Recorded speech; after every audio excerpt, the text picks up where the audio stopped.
Good Monday afternoon and welcome to Numbers Never Lie. We like to think of it as the best 60 minutes of your day alongside the great Jemele Hill. I'm the above average Michael Smith, and as usual, we have an excellent show for you ahead. Coming up, we'll discuss whether Rory McIlroy is ready to carry golf and whether Johnny Manziel will be better off carrying a clipboard to begin his rookie season. But we begin today's show on a sad note. Our number one topic today is the tragedy that shook the world of auto racing. 20-year-old Kevin Ward Jr. was tragically killed after being struck by Tony Stewart's car while walking on a dirt track at Canada Motorsports. Ward left his car to confront Stewart, who bumped Ward a lap earlier and caused him to collide with the wall. Initially, Stewart was going to race in Sunday's NASCAR race at Watkins Glen, but he later decided to drop out. He planned to race at Plymouth Motor Speedway in Indiana this Saturday, but the track announced today before the show that Stewart will not race. Now, authorities, they've questioned Stewart and said they don't have enough evidence to support criminal intent, and criminal charges have not been ruled out. Mike, what are your thoughts on the tragedy? Instinctively, my first thoughts were as a parent. My heart goes out to Kevin Ward's family, particularly his parents who were there. And it's every parent's worst nightmare, the idea of burying your child. That's not the natural order of things. And not that I needed an excuse, but it gave me yet another reason to pull my 8-year-old and 6-year-old and 2-year-old closer to me. Just lost Kevin Ward much too soon. But with that said, I'm not qualified enough when it comes to racing, and I'm certainly not a mind reader to be able to delve into the detective games that a lot of people are playing right now as it relates to Tony Stewart. I can't tell you what he did or didn't do intentionally. Frankly, I don't even know if I'm interested in thinking about that at this moment, but I know that's the elephant in the room. I don't know what he could have done to avoid it by watching that video. I don't know. But I do think I have a clue when it comes to matters of decency. And it was a turnoff for me, like it was for most people. I know you pointed this out on Twitter, that it took as long as it did for Stewart's racing team to announce that he was not going to race at Watkins Glen. And to me, it's a no-brainer that he's not going to race next weekend, and maybe beyond that, because that's not something that's business as usual, as his crew chief, I believe, said it. I'm sure he'd like to have that back.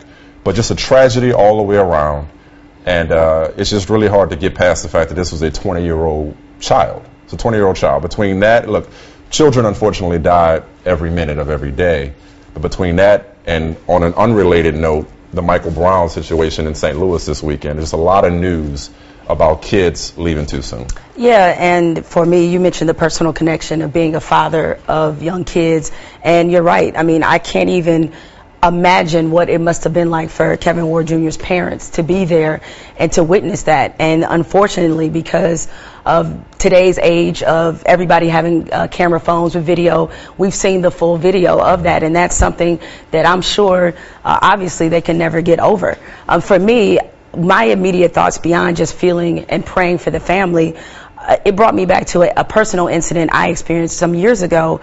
It was different, a much different set of circumstances, because unfortunately and sadly, alcohol was a part of this crash. And I was following a friend of mine home who had a little bit too much to drink. And we were going on the freeway, and his car flipped, and he was immediately thrown from the car. And I ran to his body, and I had to call 911, and it was terrible for me to have to explain what happened to his family. So for the people who were there at the Speedway witnessing that, and obviously some of the other drivers to see that, there's a certain amount of trauma that comes with that as well. Right. But let's get to, as you called it, the elephant of the room. A lot of people are, as you said, playing detective. And it's unfortunate because some of this, let's be honest, has to do with Tony Stewart's reputation. Absolutely. He's had a number of incidents where hurling his helmet at another driver, hitting a track promoter. He's had a lot of sometimes violent outbursts, and people connect him as somebody who has a temper, who can't control their anger. And so for him, this is far deeper than obviously the ultimate tragedy of what occurred, but there is sort of his own personal reputation is at stake. I mean, we all know that many NASCAR driver, him included, he's his own business. He's his own corporation and entity. So there will be probably, regardless of if any charges are ever filed, there'll be a permanent fallout for him that he'll always have to face. Because we may never know exactly what was going through his mind. I do understand that, as the saying goes, death demands responsibility. And when it comes to Tony Stewart, a lot of people are going to jump to that conclusion. If this were any other driver, there would be a lot more, I think, sympathy being poured out toward Tony Stewart by, the common sports fan. But you know how it goes. In a court of public opinion, you're guilty until proven innocent. Whereas in our society, we're supposed to be guilty, supposed to be innocent, not until proven guilty, but unless proven guilty. Right. And I can't bring myself to go there and be suspicious of Tony Stewart thinking that he would intentionally endanger somebody. I hope we can all find peace with this. I hope the racing community can find peace with this, move forward in the proper way. It's one of those things you just wish you could have that entire sequence back. Yeah. I don't know what Kevin Ward, if he was disoriented or concussed. I wish he hadn't gotten out of the car. I wish more drivers would not get out of the car, nor it's a part of the sport.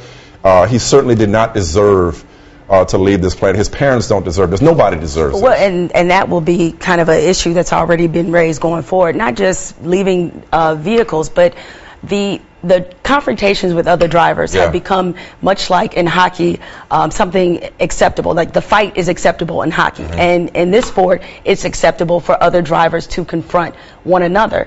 And I think that's going to have to be an issue that drivers are going to have to think about. Like, this isn't to say, because it happens all the time, drivers confront other drivers, and I'm not at all saying that every time that happens, something tragic will happen. Correct. But when you consider the environment that you're in, anything can happen. Doesn't mean it will, but it can. Again, thoughts and prayers to the Ward family and to the entire racing community. Yeah, definitely. All right, let's move on to golf. The number of the news for Rory McIlroy is 4. At 25 years, 3 months, and 6 days, he became the 4th youngest player at the time of his 4th major win.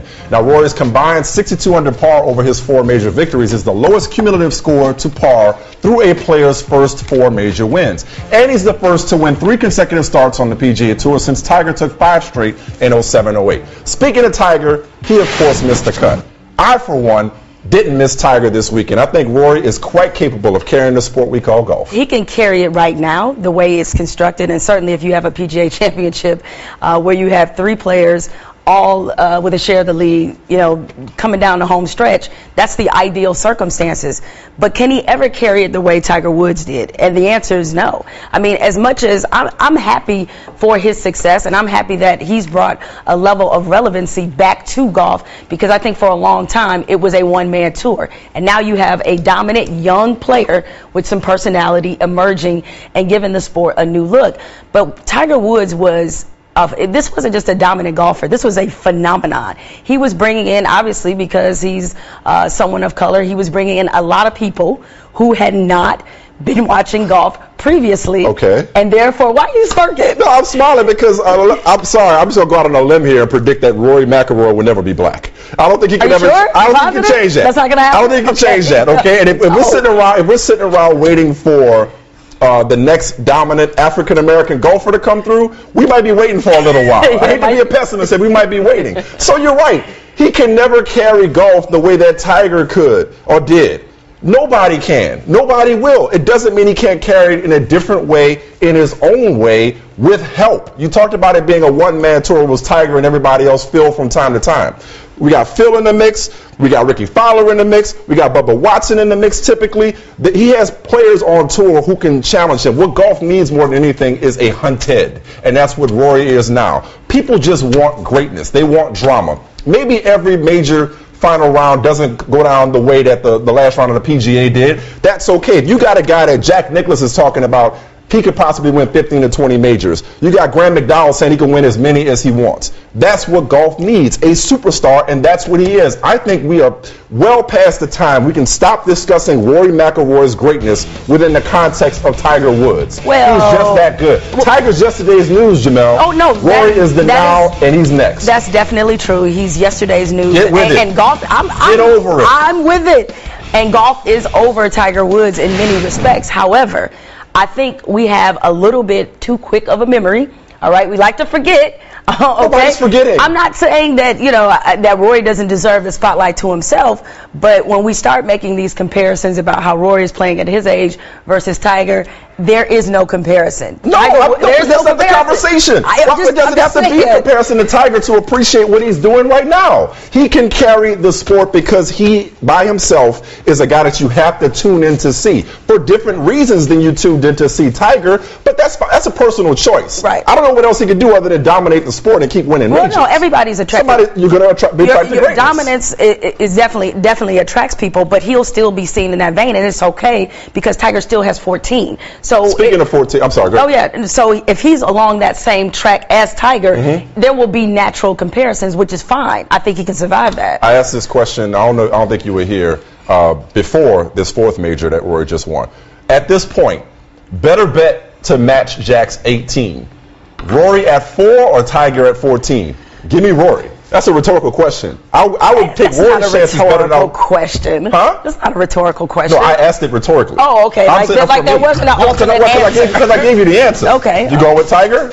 I would 4 to 4. Ooh. I like this kid's chances. 4 versus 14? I like this kid's chances better than like Tiger to win 4 more at this point.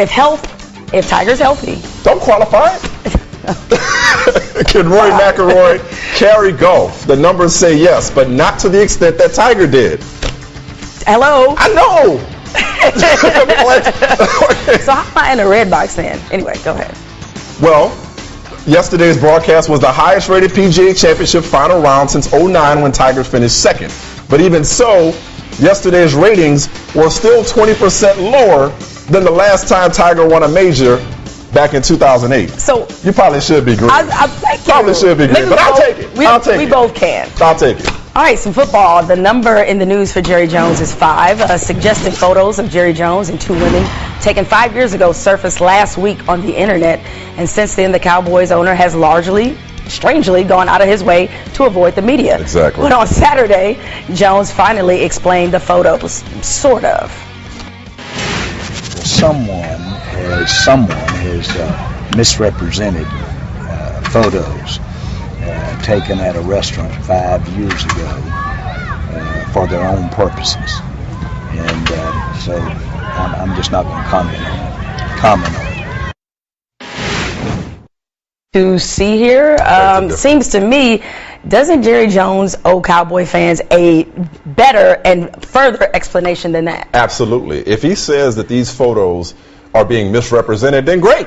That should be pretty easy to clear up, right? Right. Then how should they be represented? Because I'll tell you what, that is not the way that the NFL wants its owners representing its game, and it's certainly not the way I would like to think Jerry Jones wants his franchise represented, because he's made himself the face of the Dallas Cowboys. Whether we like it or not, he's the face of the Cowboys, and because they're still kind of sort of America's team, he's one of the faces of the NFL. Jerry Jones never misses an opportunity to step in front of a microphone, but yet conveniently, he's a little sick. He said he had the sniffles. You know, he wasn't talking to the media after the game. He's always in the locker room ready to give his 2 cents. And wasn't even seen on the sidelines. Always willing to tell you all the goings on, everything behind closed doors. He is Mr. Open Door Policy when it comes to the media.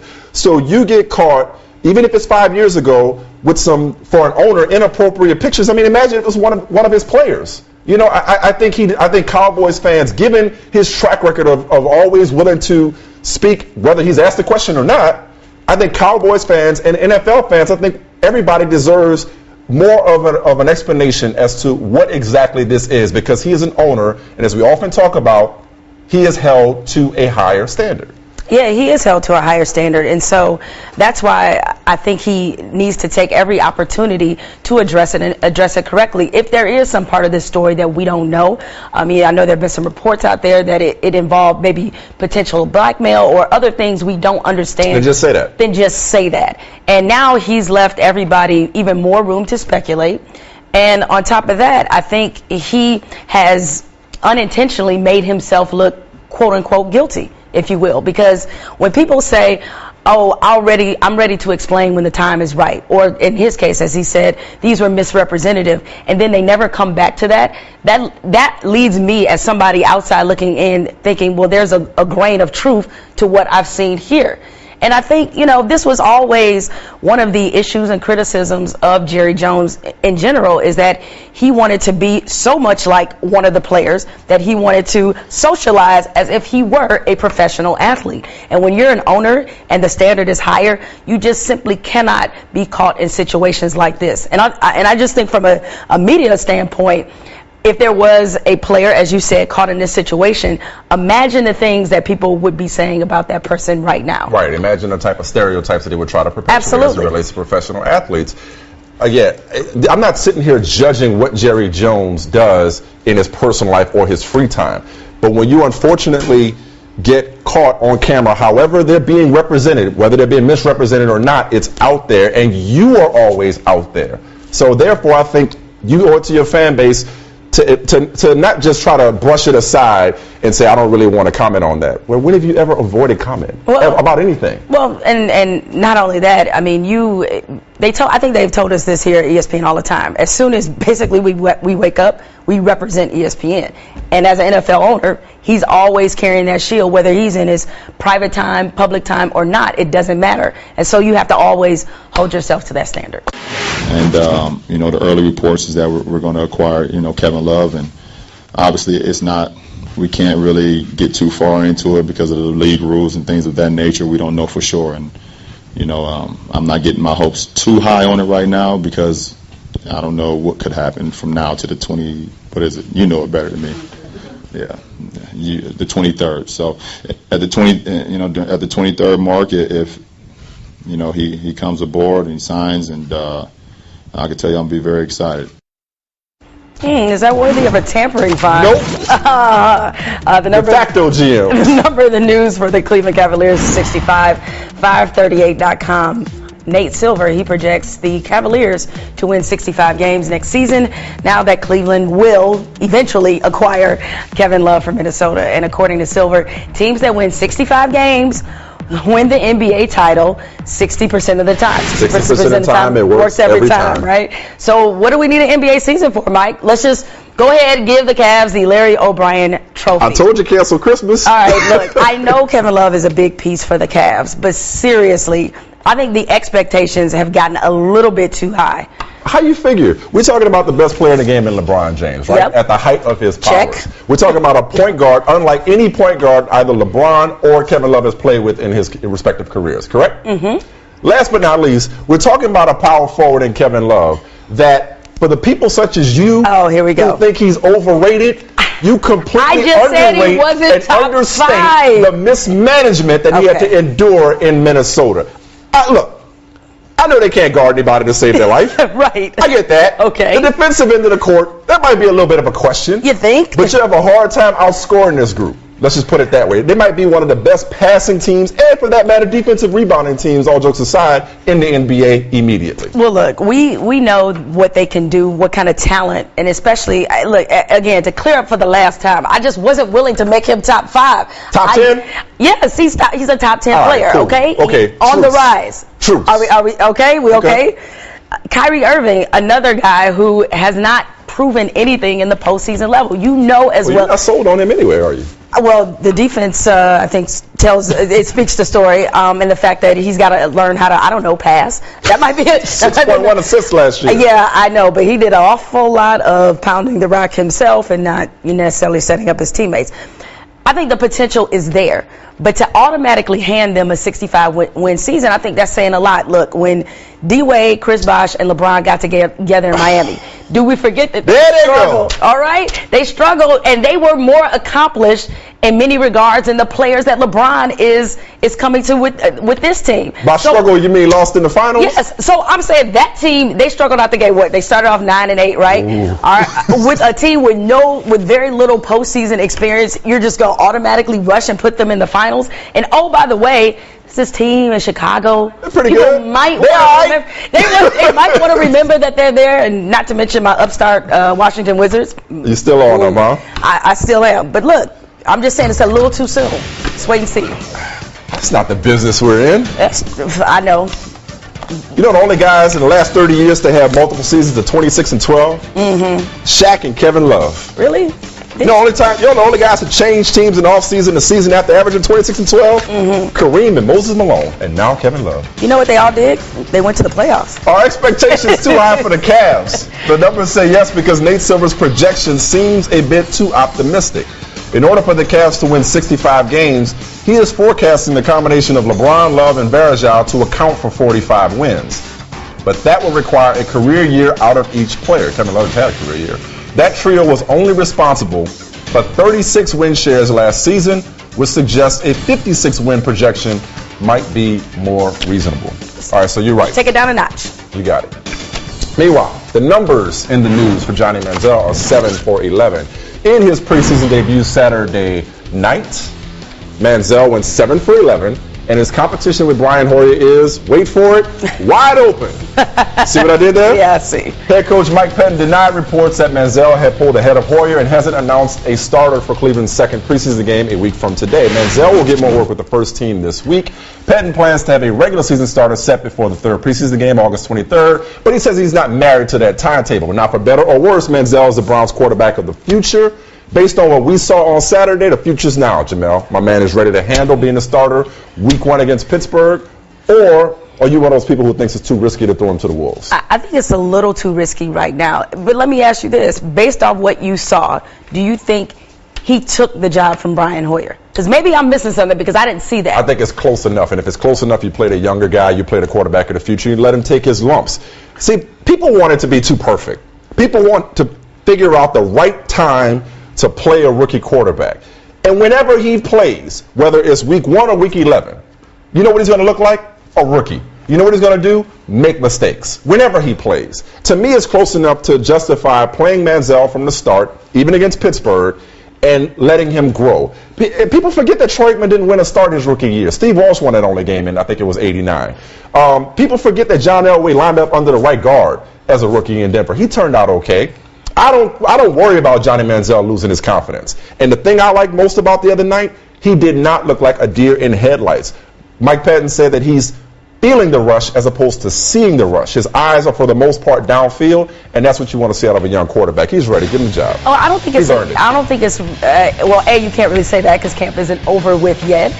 And I think they're just trying to take a full evaluations. If he's likely going to be with the ones a lot more this week. They're supposedly splitting reps to see, because they have to see and understand what he really has when he's with the best group.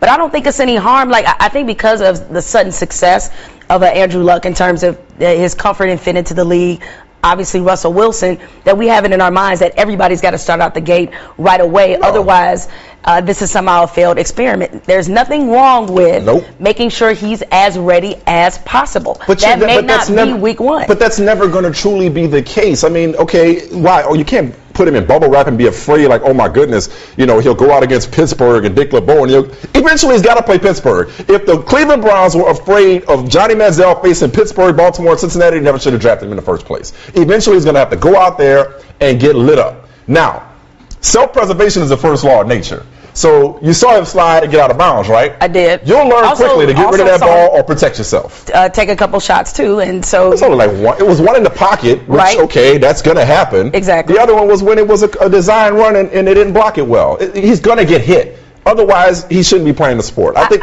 stop being so scared. Well, scared money don't make money, Jamel. Scared money don't make money. It's not about being scared, and I see what you did there. It's not about being scared. It's about giving him every opportunity to succeed. And I think you do that by just giving him a little more time to get acclimated. It's okay. No, it is. I'm with you as we get to the number. We don't have to rush it, but you also don't have to baby him. Ready or not. You know that after 7? Yeah, I do remember that.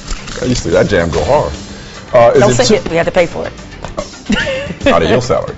Is it too risky to start Johnny Manziel to start the season? The numbers say yes, because the Steelers have absolutely feasted on rookie quarterbacks in recent history. Maybe that's why Dick LeBeau is talking that up. Over the past 6 seasons, the Steelers are 11-1 against rookie quarterbacks, by far the best record in the league. The last time a rookie QB won in week 1 in Pittsburgh was in 1983. Wow. John Elway got credit for the win, but he went just 1 of 8 with the pick and was replaced by Steve DeBerg. Yet another reason why I hate wins and losses. Our light's not working. You're right again. My kids watch at home and they get excited when you're green and I'm red. Oh, really? And Miss Jamel's right. Nice. Yeah. Hope they tell you that every chance they get. Anyway, welcome back to NNL. So you guys at home all know that while numbers never lie, people often do. Now, whether men or women lie more is a conversation for a different day, or perhaps a His and Hers podcast. Anyway, with that in mind, it is time to play a little game of Believe It or Not with some of the headlines in sports. All right, you go first. I got these trusty little cards here. Okay, Mike, do you believe Andrew Wiggins really wants to get traded? I absolutely believe at this point he wants to be traded. Now, supposedly he told us to Bill Self, I buy it, that given his personality, it's better for him to go somewhere where he'll be forced to be a star as opposed to just being a piece and LeBron's sidekick. Somebody on this show said that several weeks ago, that he should embrace going to Minnesota. What's the biggest question we've had about Andrew Wiggins? Whether he truly wants to be a star, not whether he has the talent. I love him having an inner fire that, let's face it, isn't often present or doesn't come across in interviews. I like this attitude. This is the right attitude. I like the competitive instinct, but who are we kidding? Who doesn't really want to play with LeBron James? I mean, I know it comes with a different sort of limelight. Yes, he would be a Robin character, if you will, if not maybe even Alfred. Who knows? Given that Kevin Love is there, and he wouldn't be there. Yeah, he wouldn't be there. Yeah. So I'm just saying this. For him, I understand embracing the challenge, but I also understand that, let's be honest, you play with LeBron James, that's 50 games you're guaranteed to win, opportunities that you might not see in Minnesota. He's going to be the guy. Kevin Love knows about that life. Well, this does reek of, you ain't that fine anyway. But, you know, listen, how often does a number 1 overall pick get motivation? I like it. Now, question number 2, you ready? Mm-hmm. Do you believe that LeBron James won't leave Cleveland again? Okay. He said he doesn't have the energy for it again. In his homecoming celebration, of course, I heard him when he said that he doesn't have the energy, as you said. But I'm going to take him at his word, all right? I'm going to finally choose to believe. I understand he did the 2-year deal because of the TV money. I get that. But there was a part of me that wondered, because LeBron, throughout his career, has always put himself in position to have the most leverage, that if this also was a leverage play, like let's say anything can happen in these 2 years, and if this experiment of going home doesn't work, you know, I wouldn't say it would be the strangest thing if he decided, you know what, this didn't work out as well as I thought. It wouldn't just be strange, it'd be sadistic. Like, why would he put it? I told you from the beginning, I don't care if he signed a 1-day contract. There's no way you put all that into that open letter on SportsIllustrated.com and then say, you know what, nah, all that stuff I said about being an example for the youth, all that stuff, nah, I'm going to take my talent somewhere else. There's no way he does that again, and there's no need for this leverage of year to year hanging over Dan Gilbert. I think Dan Gilbert wants to do right. That's why he's basically made him a GM. That's why the league will not block this trade, contrary to popular speculation, even though Kevin Love has a wink-nod agreement when it comes to long-term contract.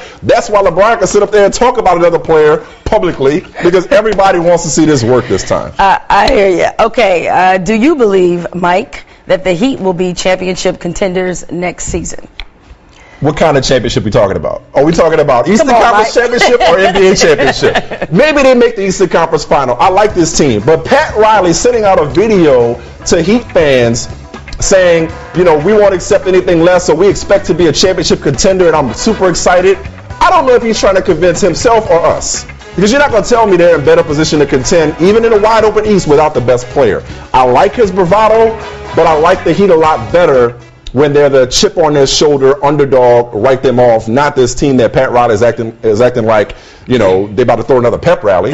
This is basically not 1, not 2. He's like, not 4, but 5 straight trips to the finals. Like, slow down. All he said was the Miami Heat gonna be all right. That's all he said, okay? Okay, I can dig that, but just show me, don't tell me. But I like the bravado because I think that at this stage in their career, D-Wade already has 3 rings. Chris Bosh has 2. Chris Bosh has said repeatedly he's looking forward to embracing the challenge of basically being Chris Bosh, who he was in Toronto. And I think those guys are going to be very motivated by the fact that a lot of people expect them to fall off a cliff. Let that speak for itself. All I have to say is, if you had to lose the best player in the world, this was the most ideal circumstances to do so. You're walking this really fine line between saying that they're better off. No, that's not what I'm saying. I'm saying that they gonna be all right. I agree with that. All right. Do you believe, let's go back to a story from last week that we weren't here to discuss.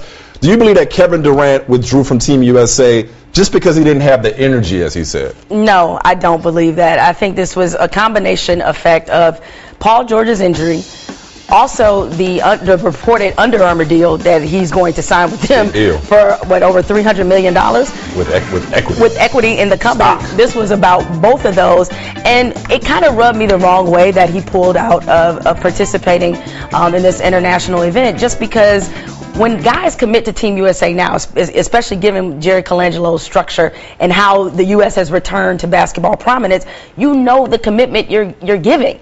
And I realize that Paul George injury was very stark. It was awful, and it probably got players to sort of rethinking their commitment. But the bottom line is, don't reassure them over the weekend only to drop out. I just don't like the way that he did it. Because I don't care about the World Cup, and nor should Kevin Durant more than he cares about an NBA championship. Our buddy Then he should have never joined. Well, maybe not. But okay, listen, I said before that if it were me and I saw Paul George crack his leg, I would have second thoughts. Now, a lot of the guys haven't, and they've kept their commitment, and maybe Kevin Durant can't come out and say that, and maybe that's not factoring into his thinking. Maybe it really is because he's tired. Whatever his reason is, I'm fine with it because I think he should prioritize being fresh and ready for the NBA season. Could he have known that a couple of weeks ago? Maybe. Maybe it just hit him. Maybe he hit a wall after our buddy Darnell Mayberry from Oklahoma. He points out that he has played the 8th most minutes among 7-year veterans who made their debut since 1980. All information he knew beforehand. Anyway, got another question for you, Mike. Do you believe Bryce Harper didn't intend to scuff the Braves logo behind home plate? No, I don't believe it. Let's go to the Bryce. video. Own it. First of all, you know Bryce is my boy. Okay, I know he's been struggling a little bit this year, but I just like his whole attitude. He absolutely, and I grew up a Braves fan, but I love that. That was gangster. But own it. Talking about, that's the last thing I'm thinking about when I go up to the plate. He definitely did that on purpose, and I appreciate him doing it on purpose. That's what I love about this rivalry. They can't stand each other. No, he certainly did it on purpose. One thing that petty? Yes, petty. One thing that all athletes know, and I don't know if this ever happened to you when you were a reporter, when you made the misfortune, if you're in the locker room or something, and you stand on the team logo. Yeah, especially hockey. Can't do it. They will be quick to tell you, you need to step to the side. You need to get off the logo. So he knows what that means. That's I know why he did it on purpose. To me, if you're going to do something that petty and that small-minded, just say, I did it. Just cop to it. Okay. Last one. Do you believe that Florida State really thought Ask Jameis was a good idea? Okay. Memo to all social media gurus, okay? Stop with the Ask hashtags, okay? Please. The Ask Mark Emmert one didn't go well. The Ask Roger Goodell, that didn't go well. Too soon. And the Ask Jameis Winston one was a complete dumpster fire. Yeah. Okay, one of my favorites, though, was asking him the kind of butter he preferred with his crab legs. Yeah. There was a lot of crab leg jokes. It was. A lot of unfortunate references as well to more serious matters. But I don't know what they were thinking, if they thought at all. I think maybe they thought that only FSU fans would see this hashtag. They really underestimated just how much it would explode on Twitter. You know, everybody on Twitter got jokes. So no more Ask Anything. It doesn't work with a polarizing figure. That said, I wonder if this was a reflection of his reputation, or it's just that when people, when they smell blood in the water on Twitter, they're like sharks and it starts circling. Do you think that people, even Heisman voters for that matter, you are a former Heisman voter, will they hold his, the sexual assault allegations and the Crabgate situation, will they hold that against him going into this year? Yeah, that will be a big question going forward. You think so? Would you? A little bit. But I guess we'll see when the vote comes around. But I think he's in a little bit better position to create more distance. The number in the news for NCAA college football and men's basketball players is 99. In a 99-page decision, the federal judge ruled in favor of former UCLA star Ed O'Bannon and 19 others, claiming the NCAA violated antitrust laws by conspiring with schools and conferences to block athletes from getting a share of the revenues generated from their use of their image in broadcast and in video games. The injunction issued by U.S. District Judge Claudia Wilkin allows players at big schools to have money generated by television contracts put into a trust fund to pay them when they leave. It's a start. Yeah, a lot of people see this as the beginning of the end for the NCAA and maybe one step closer to fully paying players.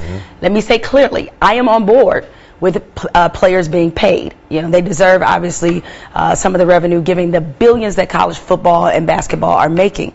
However, having talked to a number of college football fans and interacting with them on a regular basis, I think I don't expect people to turn their TVs off when the games are on, but it's going to lose a little bit of appeal because a lot of people have been under that emotional manipulation that college sports is about. Of course, it's about improving, players from an educational standpoint. And for them, they seem to think that if you're a college player and you're not getting paid, that means you're truly invested in this for emotional reasons. And they believe that. And so for a lot of people, because not everybody likes the NFL, what they like about college is that it's not professional. And the thing separating professional from college is obviously salary. It's not professional for the players. Right.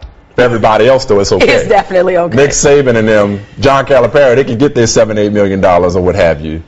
The administrators could get paid. Everybody get paid but the players, and that's cool with the people that you've communicated with. To them, I would say get over it. That's what I would say to them. This is wrong. The majority of people, though, Mike, because we noted that poll done by the Washington Post a couple months ago that showed the majority of people in this country are not for paying college athletes. What do I like to say? Learn to like it.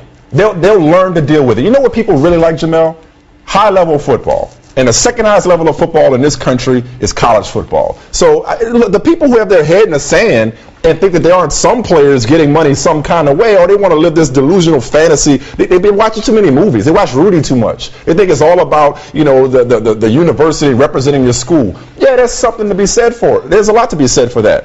But you're not going to tell me that times can and do change. And it's high time for these players who invest so much to get a return on that investment in the here and now. I, for one, I'm not crazy about this trust fund stuff. I don't give it to me, when my eligibility is up $25,000, which is, I guess, better than zero, but it's certainly not what they really deserve. For those people who are going to have a problem with this and think it's too much like professional, get over yourselves, because the money is very much professional money. Well, it always as we get to the number. You made me mad at whoever. Look, as the billions increased, it became much more like professional football, but people don't want to hear that.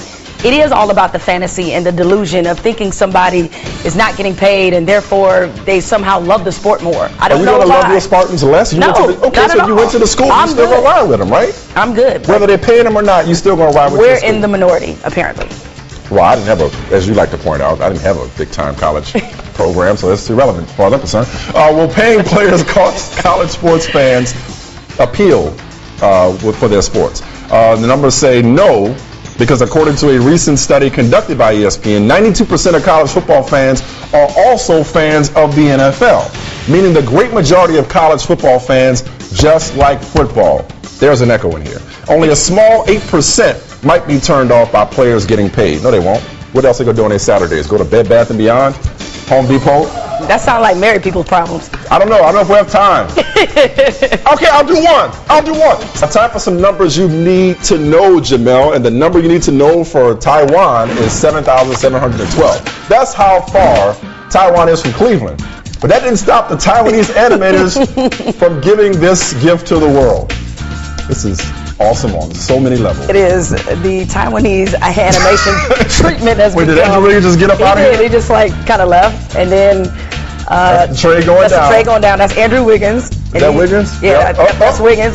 He's like, what? I heard the name. I'm out. Oh, it's like that? This might be one of my favorite parts. Okay, what happens here? Oh, they're like, nah. Let's go. They locked him out. Oh man. He got the code. That's hilarious. Oh man, he's crying. Real thing. Tears. Now, that does not look anything like Bram Weinstein, but that's what Wiggins should have done. Oh wait, maybe not that. Sorry, Bram.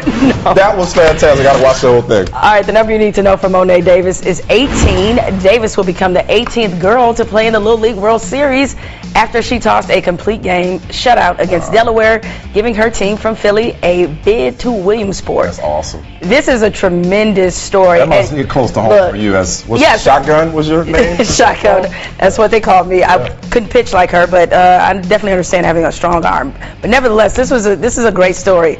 And look, I wouldn't want any piece of seeing her at the plate because it was amazing. Yeah, really watching. And honestly, going back to my parental instincts, you love showing your daughter stuff like that. Yeah. Hey, you can do whatever you put your mind to. and play at the highest level, for your age. So. And even though she's young, I mean, I'm sure it hasn't hit her yet, the impact this is probably having on young girls. Speaking of impact, the number you need to know for Jadeveon Clowney is 1. Clowney finished with 1 tackle in his debut, but it was a big one as he got into the Cardinals' backfield right here for is that it? I don't know. Was that it? 5-yard tackle for a loss. I can't see it. Looks like it. Oh, no, that was the play where he helped free up J.J. Watt for a sack. Now, see, on this play, this is not what you want Jadeveon Clowney doing. I don't need him in coverage. Right. No, not at all. I need him going forward. Young fella, you got to learn. Is this the tackle? You want to show the tackle? Yeah, that's it. Okay. Right here. Yeah, that's... Or not. No, that's not it. That was... Y'all are killing me right now. Where's the tackle? Did we show the tackle? Why is it that we need to know? Oh, wait, there is the tackle. What is this, amateur hour? Well, look, I know the preseason isn't supposed to mean anything, but 32-0? Is that what that score was? Yes. You're the only one keeping track. Wow. All right, the number you need to know for Rex Ryan is 10 because he switched places with reporter Rich Cimini for 10 minutes at a news conference. I'm wishing somebody would switch places with me right now. And peppered him with questions. Rex, as a reporter, you think he can make it? I think he's got a future in this business. Okay. He didn't have to quit his day job, but obviously Rex would be a phenomenal member of the media. We all know that. This is the type of stuff that endears you to the media. Rex plays the game very well. I also think he's playing mind games when it comes to this whole wildcat quarterback thing with Michael Vick. I think he just wants people to prepare for it. Yeah. But this endears you to the media. Watch. He knows how to play the New York media like a funky piano. Interesting. I do remember that. You were just full of life today. I'm just so happy to be back. So happy to be back. No, I thought this was pretty funny, but most of us, Rex kid probably has a better chance of doing what we do than the other way around, right? No question. Meanwhile, the number you need to know for the Falcons is $40. The Falcons are selling alcohol-infused cupcakes. Stop right there. Sounds awesome. Eat responsibly. At the Georgia Dome this season, and you can get a dozen for under $40. The company's name, by the way, is Delights by Dawn. I know you don't like sweets? No. I know you like alcohol. I'm sorry. I shouldn't have put your minutes in the street like that. Can you at least give some context? I'm sorry. You know, my mama watches this show. You're a social. I'm not doing it Mike, better. Not helping, Mike. Would you eat these cupcakes? I'm sorry. Let me see myself out. Please. Here. Bye. Let me have a seat. All the